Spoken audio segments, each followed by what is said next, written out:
they invited me to a place to preach, and I was, preaching the word, and one of the, wonderful, charismatic sisters there just stood up and started the chorus. I was still preaching, and then the rest of the people, started the choruses, and I had to stop because they couldn't hear me. They were all singing.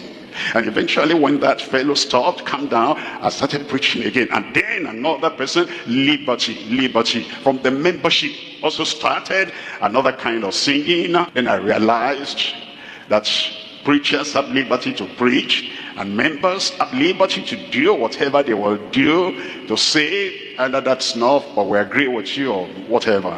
But we're able to go through the service, and I was still able to give the altar call, and people still came to the Lord, and I had some wonderful things that that happened. You know why? Because I myself, as the preacher, when that sister stood up there and started singing chorus, I exercised caution. I knew it's not my regular assembly.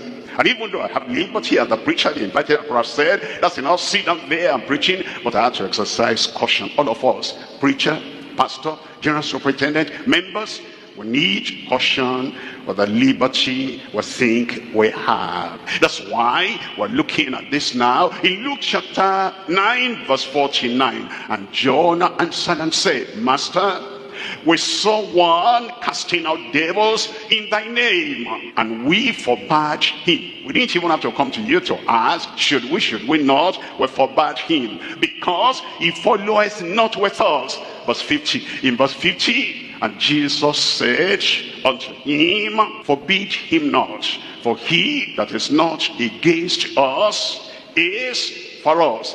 Courteous liberty in forbidding brethren without blindness. James and John were blind to the desire of Christ, that this gospel will be taken by everyone, everywhere, and go declare Jesus says. And if they have any challenge like sickness or demons, cut them out. They were blind to what Christ wanted.